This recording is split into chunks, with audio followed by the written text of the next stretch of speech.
I did it. Welcome, everybody, to episode 229 Unpaid Interview Challenges That Benefit Companies. I've heard so many stories lately about companies that give, especially people in UX, some challenges that they're supposed to do before or after an interview, and so many of these seem weird and unethical. So I wrote a fresh webinar. I'm hearing you with echo. Thank you. I have two microphones on. All right. One microphone on.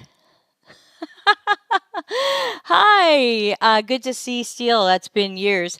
So I've got this weekend I wrote a webinar just for y'all, fresh PowerPoint slides, and thanks to our Delta CX community for sending in some of their crappy job interview challenges for me to talk about. And of course, you can join the Delta CX community as well. It's totally free.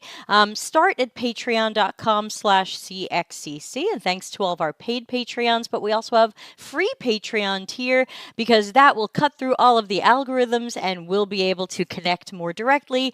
Unlike YouTube and other places where I have to hope that an algorithm shows you something. So, dig it! I've got slides today. Okay, so as we go, you are absolutely welcome. Hey, Marjolaine. You're welcome to put in your questions and comments and stuff like that, and we'll turn this into a conversation. So let me get my notes ready to go. And I think you can see, yes, you're seeing, right, you're seeing giant PowerPoint slide and me. All right, let's jump right in. So first of all, in case I'm new to you, I'm Debbie Levitt. I've been a CX and UX strategist, researcher, designer, trainer, and more for decades. My company is Delta CX. We're a full-service CX and UX consultancy. We do projects and training and consulting and help companies of all sizes, from startups to Fortune 50s, with everything they could possibly want that could help them in the CX, UX, product strategy, and experience department.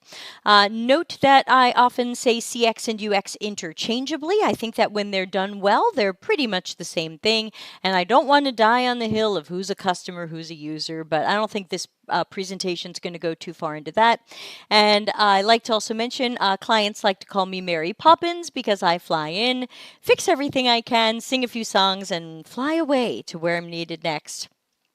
Okay, that intro out of the... Oh, and then you'll see the little camera icon on the bottom means my slides have stopped animating for people who love to screenshot slides.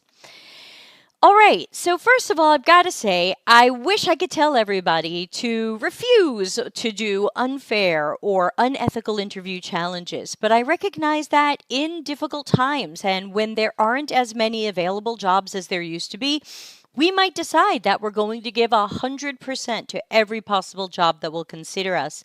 While I don't like interview challenges, some are fair and some are unfair. We might decide to do the fair ones and say no to the unfair ones. So that's why a lot of this will come down to a personal decision as to whether or not you agree to do an interview challenge. But that should be an informed decision. Decide if these things are worth your time. Let's start with some criteria that you can use. Number one, if I haven't had an interview yet, I'm unlikely to devote time to an interview challenge. I normally tell them that I would be happy to consider doing a challenge once we've had an interview and it seems like a job I might want. If I haven't met them, and if I don't know if the job even seems good and they haven't met me, so we don't know if they're moving me to the next step, it seems too early to do a challenge. I worry that it's an unethical grab for free work. Inexplicably, companies give themselves a lot of work by asking people to do a challenge with their job application or before there's even been a first interview. Companies might ask hundreds of people to do the challenge. Are they really going to review hundreds of these, or do they just want a lot of free ideas and solutions for the company? Next criterion, a design or interview challenge is clearly explained. You're not left thinking, I don't understand what they want me to do. When these are not clearly explained, total red flag that something is not quite right here, and I can't tell what this is or how they're going to judge me or how long should I spend on the project. It's easy for a company to say, don't spend too long or just spend a few hours. Typically, the timing is unclear, and you will have to judge how long you want to spend. A good follow up question is, do you want the best I can do in this time frame? Or do you want me to spend extra time creating a better response to this challenge? Sometimes they only want you to spend a short amount of time to see what you can do in a short amount of time. Sometimes they're hoping you'll spend more time and present something even better. But you decide how much of your unpaid time this fake project gets. Next criterion, you have the materials to do what they expect. If they expect full visual design or branding, they need to give you their design system or style guide. If they expect full design but didn't give you their style guide, you might be inventing their style guide or their brand, and for free. Did they give you enough background of evidence to make decisions? Very often, that answer is no. Another criterion for an interview challenge is, can I ask questions about this challenge? Do I get helpful answers quickly? I might have a tight deadline since they want this work soon, or they're interviewing me soon and I'll have to present this. Do they answer my questions quickly? Do they seem to want to set me up for success? Now, the last three criteria, in my opinion, are job salary or range. Is this challenge paid? And does the challenge make sense given the job and its description? Let's talk about these on separate slides. What is the salary range or hourly rate for this job? Sometimes a company likes to play games and tell you that we won't be able to tell you the salary until later in the process, more interviews, or you won't know until we make you an offer. I don't want to. Oh, Ana Lucia says, wouldn't a full design be way too much? It sounds like too much work for an interview challenge. It's somewhat common for a designer, very uncommon for a researcher, but a designer might be told to make wireframes or a prototype and to make them fully designed, not just medium fidelity. Thank you for the question. So back to salary. I don't want to spend time on a company that can't tell me what this job pays. If they claim they haven't decided what it pays yet, that's usually a lie. Jobs are rarely opened at companies that haven't budgeted at least some money to pay this person, which means they know the budget or the salary range. There have been a few times in my history where the first interview went well, but they still hadn't told me the salary, and now they want me to do a challenge, even just for a few hours. I told them I wouldn't do the challenge until I knew the salary to be sure that this job pays in the range I'm looking for. And so far, 100% of the time that conversation has happened, the salary has been less than I could accept. I'm not telling you which salary you should accept or reject. That's extremely personal.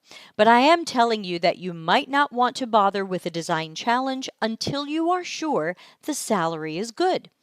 Someone from my online community interviewed with Amazon for a contractor job. It was nearly the same as the one they previously had with Amazon a year or so earlier. So they probably assumed the pay would be similar, but times have changed. This person passed all of the interviews and they passed the challenge. Then they got the offer. It was around 40% less than they made in the job a year earlier. Plus, now Amazon expected them to move to the Seattle area and come into the office. Their own remote job was now an on site job, and Amazon expected them to pay for their own move. But at 40% less pay, not only could our community member not afford Seattle, but they certainly couldn't afford to move. They had to turn down the job. I recommend not doing a challenge or getting too deep in an interview process until you learn the salary, plus important things like do they expect you to move and who's paying for that move? Yeah, ouch for sure. I'm trying to click a few things and my slide is not moving forward. Here we go. So just a reminder, people get paid to solve problems. Is this challenge for an area the company is in or plans to go into? Also, look out for obvious analogs. If the company is an e commerce site for eyeglasses and they ask you to imagine that this is an e commerce site for shoes, they could use your ideas for eyeglasses and that business, or maybe they're considering moving into shoes. Ask yourself, could this company take my work and use it for something they're doing now or might do in the future? Would your work help this company create a new product or solve a challenge they currently face? Then this should be paid. You're now a consultant or freelancer working on something the company plans to act on. I pay people for this, and there are people in my community who have been paid to do interview challenges. It certainly shows a company's interest in you since they're going to set you up to be paid, whether that's a gift card or money in the bank. When I've done this in the past, I've asked a designer to spend no more than 3 hours on some preliminary ideas based on some foundational project information. They got 240 American dollars flat, which is $80 per hour for 3 hours. I can then see some real work and better decide who I want to continue in the process or just hire. Ana Lucia says, what if the interview challenge is about the company itself? Imagine the company asks you to redesign, reimagine a part of their website or app. Would this be a red flag for me?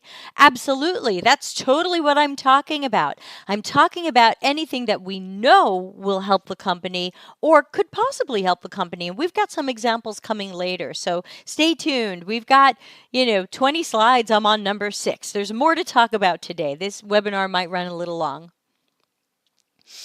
The customer journey map you see on the screen looks pretty good, right? It's thorough, organized, and contains all of the elements we expect to see in a customer journey map. But what you can't tell from looking at it is that I created it as part of a job interview challenge.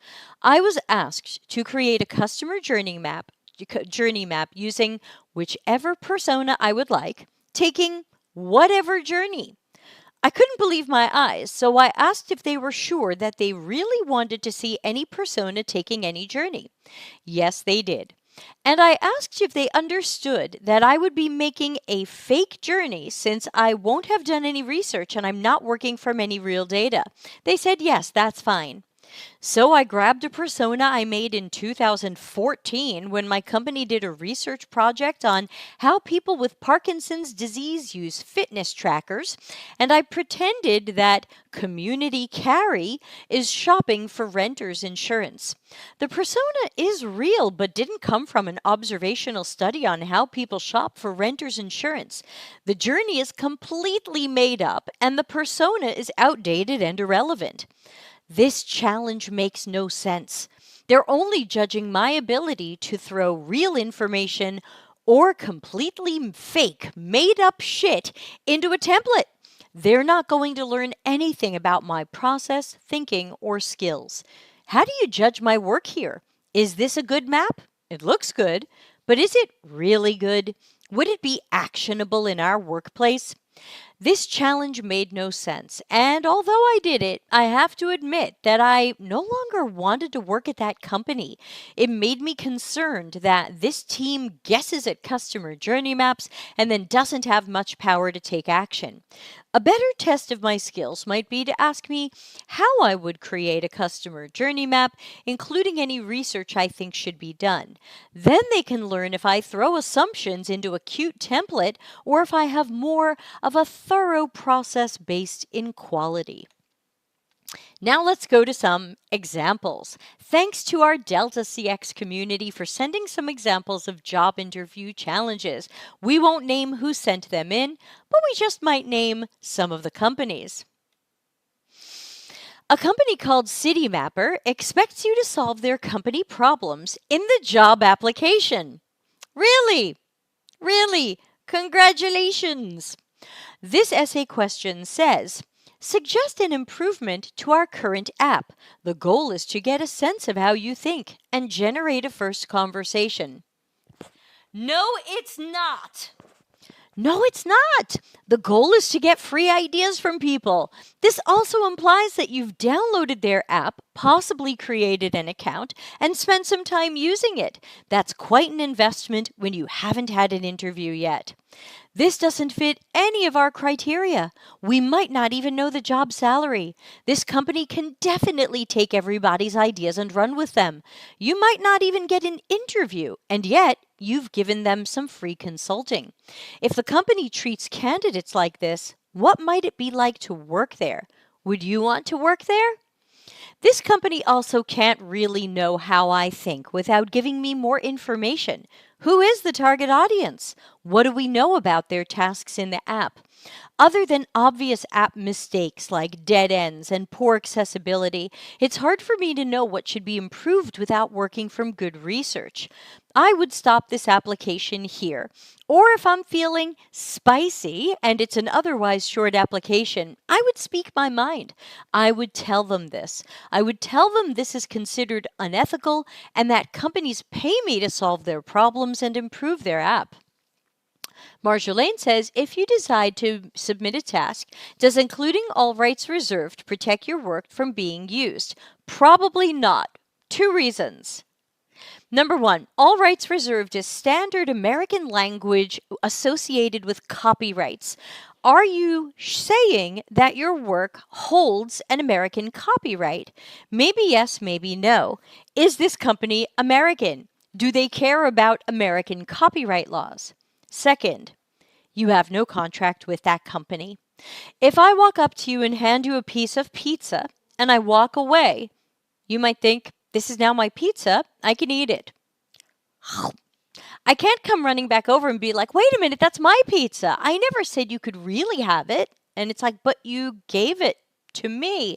So I'm not a lawyer, but because you don't have a contract, you don't have a document that says, this work is mine unless and until you pay me. Now, that's what my contract says when clients hire me.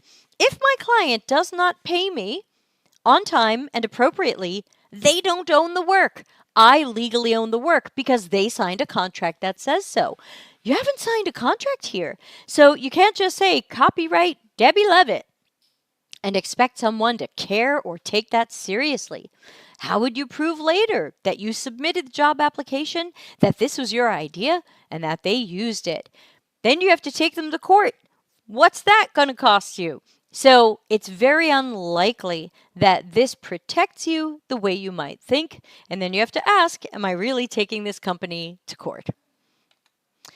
Let's see another example. Thank you again to our community member who said they received this after applying for an internship at Trivago. I think they're a travel site based in Germany, in user research. You would have a week to review Trivago's hotel search page and identify key areas where it can be improved.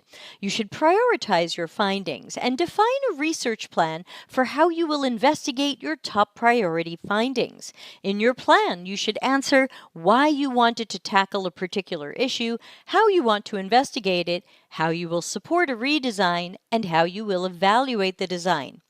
We have 2 key problems here. First, Trivago wants you to give them a list of prioritized issues you see with their hotel search. People get paid to do assessments and audits like that, and you'd be doing it for free. Second, what they're asking for would demonstrate a certain level of strategy, technique, skill, proficiency. You should be able to find issues, prioritize them, and address how you will research further. But this is an internship. You're supposedly still learning. You're joining the company to learn and grow. But this challenge asks for the type of higher level strategic work I would expect from a senior, maybe a mid-level. I would expect an intern joining us to learn, and I would not yet expect them to do strategic work. This challenge was sent to someone from our community after their first interview with a company. This challenge says that your team has run into a problem where the team is unclear how and where to change the company's product to address the needs of larger and enterprise customers. They provide a problem statement which says that there is an opportunity for this company to increase market share by better serving the needs of larger and enterprise customers. No shit, Sherlock. Wow, not very helpful. It says that you would get some basic usage data, access to a small pool of customers, access to company salespeople, some voice of the customer data, and your team. But it says the company doesn't want a big upfront research project. You're warned that this project must be lean and iterative. The product manager wants to test ideas in 4 weeks. Is that UX prototype testing, or do they expect that within 4 weeks you've understood the problems, figured out how this company can grow into a new market, designed, usability tested, passed that to engineering, and now it's coded and ready to test? This says it's a design challenge, but they expect you to solve this company's growth problem. They expect you to help this company move into a new market that they are currently not serving well. And we're serving this audience so badly that the challenge even points out that creating a compelling solution for enterprise customers is something our team hasn't been able to do. And they want you to do this design challenge without the research that would help you know what to design. They see this as a redesign and not a new product. But the top of the page says we'll need to change the product to address the needs of larger customers. So is this just a redesign? Or is it a lot more than a redesign? Do they really think that the enterprise customers just need some design changes for this system to be right for them? You will have 45 minutes to prepare and present thoughts on how you would approach this. The screenshot is cut off, so I don't know if they expect designs or solutions. Maybe they just want to see how you would plan the project, which isn't as bad as asking for designs that solve the problem. But they want the strategy and plan that will solve the problem, a huge growth problem, and need to expand what the company offers so that the products address the needs of larger and enterprise customers. They don't want research up front, but the screenshot says they want to know how you will plan early discovery activities. This sounds to me like they want discovery theater or research theater. They don't want big research, but you'll have access to a small group of enterprise customers. It sounds like the limitations will force you into choosing the wrong strategy, methods, or plan for this project just to follow the rules. You'll have to do a focus group or mostly internal interviews or just ask a few customers what they want. This challenge is so narrow that it prescribes what it wants to hear.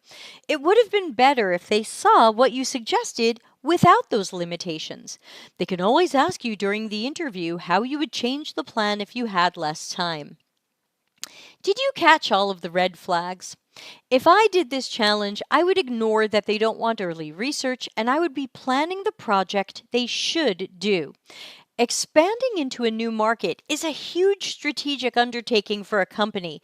This shouldn't be rushed out in 4 weeks. If they want to know how I would approach this, I would ignore some of those constraints. Might that lose me the job? Maybe. But would I want to work in the place that expects me to solve huge company problems in days or weeks using the least information and research possible because we care more about a deadline than the quality of this project or its outcomes?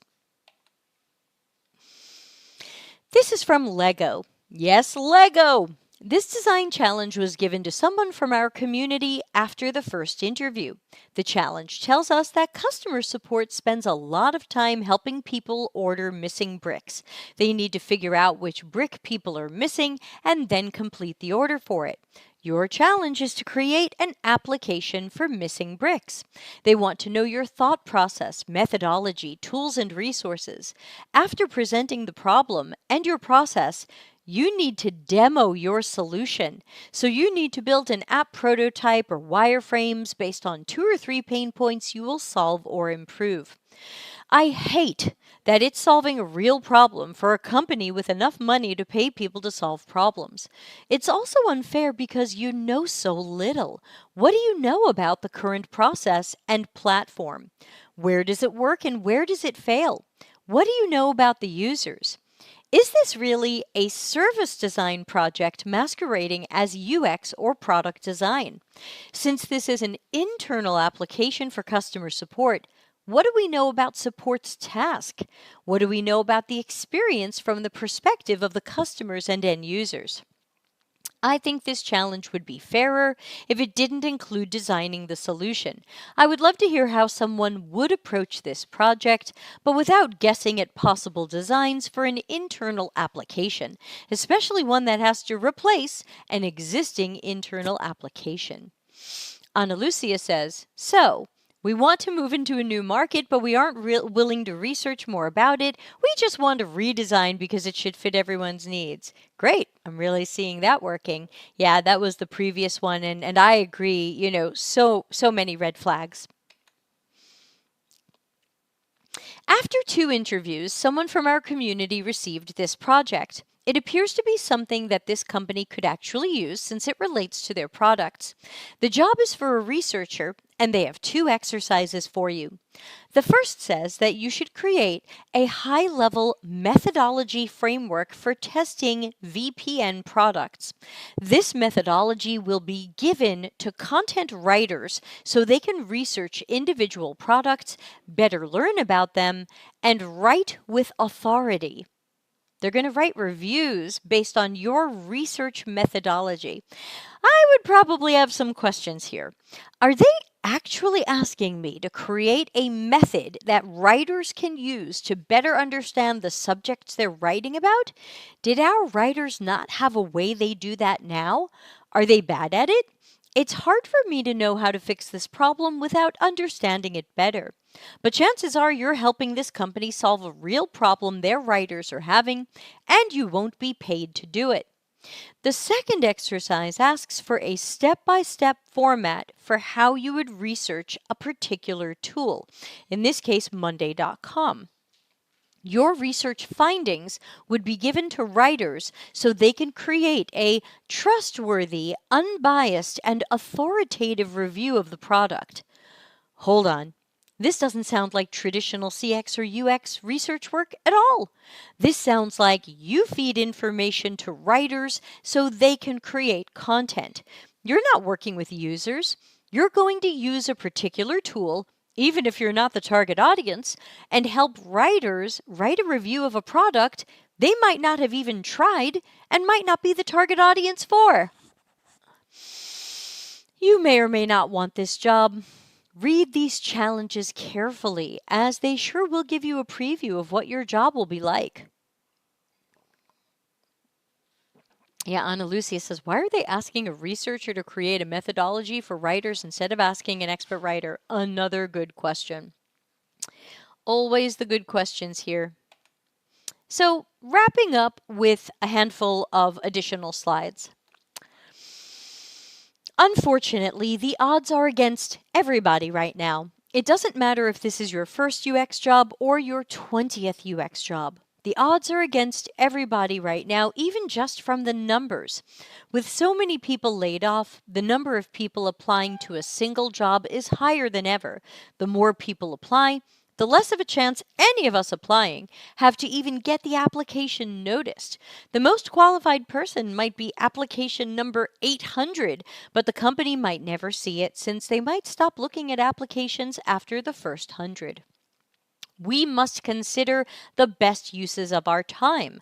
For me, that's meant that I'm picky about what I apply to and when I do challenges. I know it won't be great for my time, energy, or mental health to apply to everything and do every challenge any company asks for. I only apply to jobs that I'm a great match to. I don't apply to jobs where I can't prove that I'm an excellent match and can hit the ground running with what the job description says. While I sometimes have done interview challenges, I follow my own criteria and make sure that I've already had at least one interview. I make sure I like the people, the sound of the job, and what the company does. I make sure I'd be happy with the salary.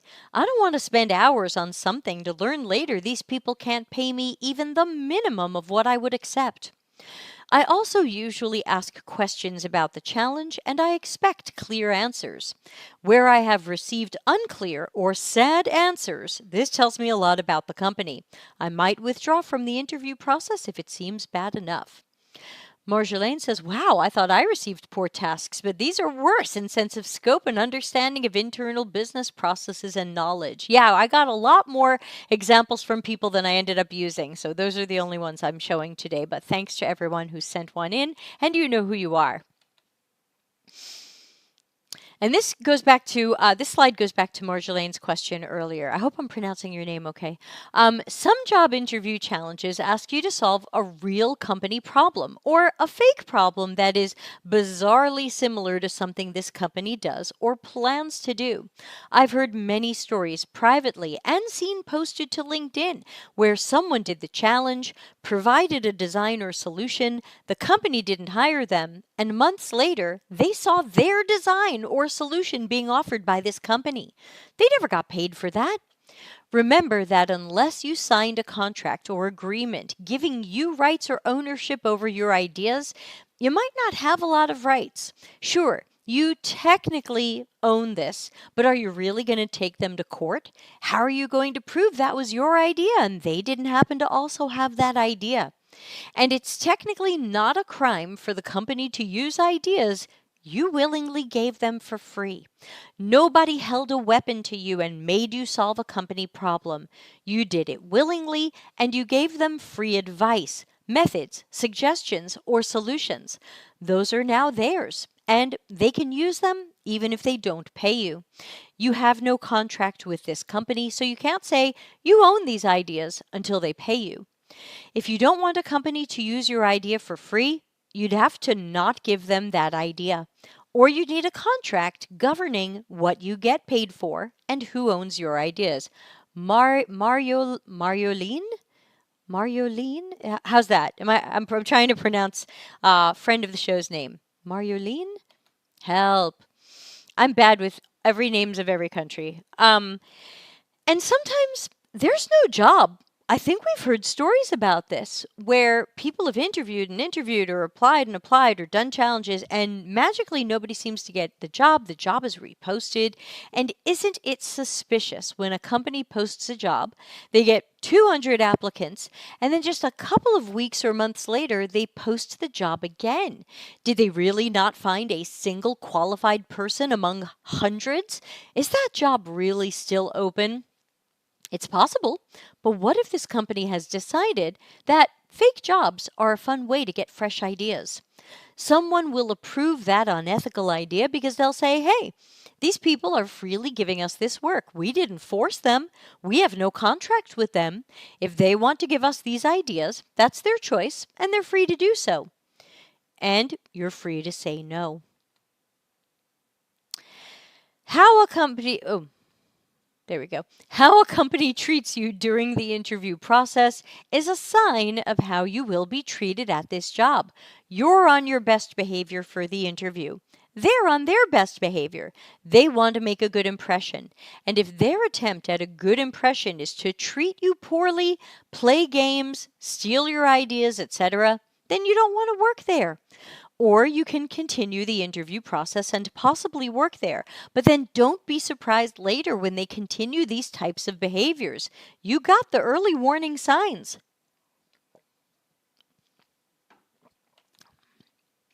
It doesn't matter what company values claim. You're getting a preview of your job and how you will be treated. Do they answer questions, or is there no response? Do they treat you like, too bad, just try your best? Does the interview process make you excited about working there? Or are you concerned and wondering if this job will suck? And if the job sucks, do you want it anyway? It's your decision. But make sure you see the signs so that you're not surprised later that the people who were jerks during the interview stages were jerks when you started working there. We sometimes do challenges because we believe that we will create work that is so good that they will have to interview or hire us. The challenge is there, and we believe that we must impress the great and powerful person. We think that if we spend even more time on it, we'll stand out, we'll be noticed. You might stand out, but you still might not get an interview or a job. Maybe they just wanted some good ideas for free. So maybe you did impress the holy hiring manager or startup co founder, and then you got nothing. Doing a challenge doesn't guarantee an interview. Spending more time and doing a challenge really well doesn't guarantee a job. If we all said no to this crap, we could teach them that they can't do this crap. If 0 people agreed to these challenges, they would learn they can't get free work, and they would have to find other and hopefully more better ways to assess candidates. And that is today's webinar. So I'd love to take any final questions that you have, and then we will wrap up for today. Anybody have any thoughts or questions, agreements, disagreements, challenges when it comes to job interview challenges? And I'm going to go try to load up the LinkedIn of this event and see if there are any questions there, because I don't seem to be getting LinkedIn comments and questions lately. I'm not sure why not. But I will try to go into this. Okay, I've loaded up LinkedIn. It says there's 12 of you watching, and I don't see any questions. Oh, we're getting a job description now in the online community. Looking for experienced UX research heroes. Oh, well, that sounds good. Yeah, so if anybody on LinkedIn, Twitch, or YouTube wants to ask a question or make a comment, now is your chance. I'll stick around a few more minutes, not the 20 minutes that this says. Then we'd be going a full hour. Looking at they want you to be a pioneer UX in construction. Oh, it's hybrid in Ohio. Yeah, I won't be going. Thanks anyway. Let's see. And and don't forget, we got lots of stuff coming up. Check our calendar for webinars and other events coming up, cxcc.to/events. And we also have a space workshop coming up on April 12th. Space is strategizing products and customer experiences. It is a cousin of my Customers Know You Suck book. It's got lots of exercises, and I'm in the process now of rewriting the entire last chapter of the webinar, like 20 slides and all kinds of stuff. So the people who take it next are going to get a refreshed version, which I'm very excited about. And I see people are also buying the PDF of our books online. Don't forget, you can buy the PDFs of the books at deltacx.media. Yeah. Thank you for organizing the webinar. Yeah, I'm doing, in April, I'm doing 2 webinars a week. In May, I'll probably go down to just 1. But please join in. And if you don't make it on time, we will get these. These go next immediately, nearly immediately, to our Patreon paid members. And then in 2 weeks, they'll go out to the public. So if you're a Patreon member, you can watch the replay immediately. If you are not a Patreon member, you'll see it in 2 weeks. Oh, Ana Lucia says, I saw a company reacting badly to being called out on social media about this matter. They defended themselves by saying they need to know how people think and if it would be a right fit for them. Yes, but there are many ways to know how people think. There's lots of ways to know how people think.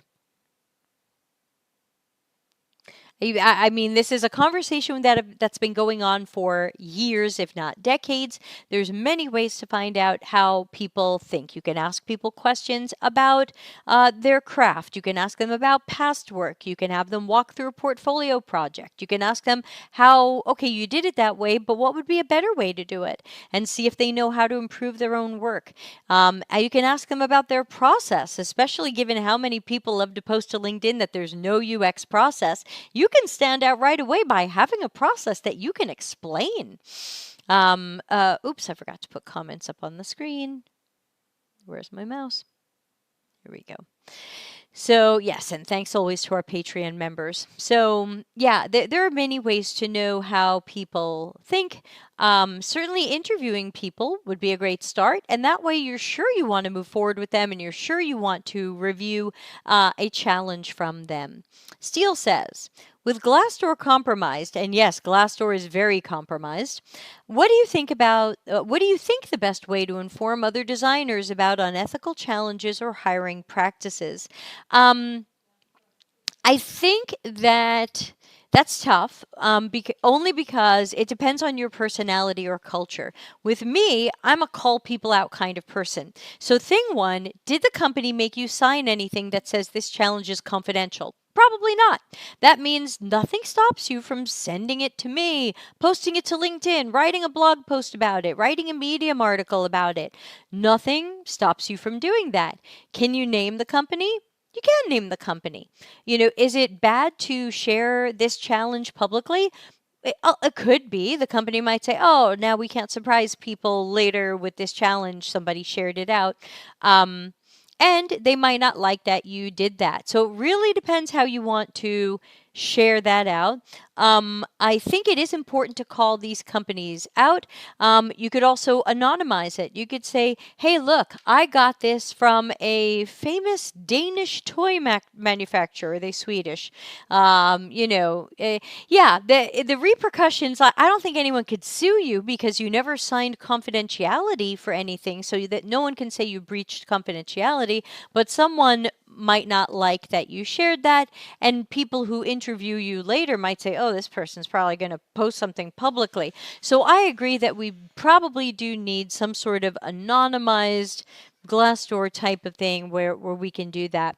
That's an interesting idea. And I think, we've brought anonymity into the new CXCC Discord server. Our Discord server is for our Patreon members. It's read only if you're not a paid Patreon member. And then you can participate if you are a paid Patreon member, even at the $1 a month level. Since we've built anonymity into it might be interesting to have people posting to the Discord server using the anonymity feature where even I don't know who you are. And you could post it there. And unlike Slack, Discord posts are never deleted. So it would be there forever. People could roll back or search it. Ana Lucia says, I saw this company I was complaining about being called out on Reddit. It was anonymous and it was months after the whole thing. Right, since Reddit is anonymous. Yeah. So I don't hang out on Reddit, as some of you know.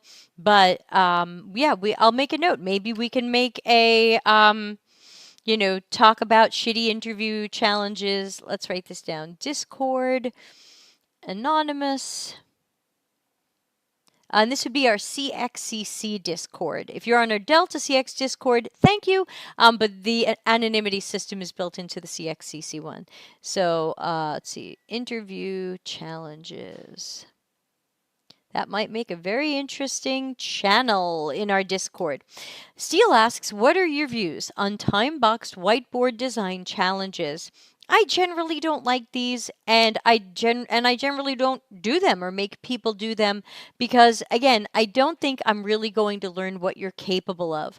I'll learn what you can rush out in 10 minutes, but I don't really know what you're really capable of when you're given more information, more time, more team collaboration, better whatever. There's a lot more that I need to know. And if this is a design interview, I also want to see if you know anything about accessibility. And it's hard to get a sense of how much you understand about accessibility by drawing stuff on a whiteboard. The main time I was given a whiteboard challenge once, I was asked to solve a real company problem, and I had to decide in the moment what to do about that. And I was so shocked that I ended up doing something, and of course I didn't get the job. But I think that if I could do that over again, I would have refused, and I would have told them, I get paid to solve your real problem. I'm not solving it at your whiteboard for free. So my views on time-boxed whiteboard design challenges, I don't need to do them because I can tell if you're a good designer or not by looking at your portfolio and talking to you. I know people are going to do them anyway. I wish we didn't. So that's my opinion there. All right, our 45 minutes is up. Thank you for coming to our webinar, which will be episode 229 on our CXCC YouTube channel. So you'll be able to find that soon. And I hope to see everybody at more of our live events, and have a super day. Bye.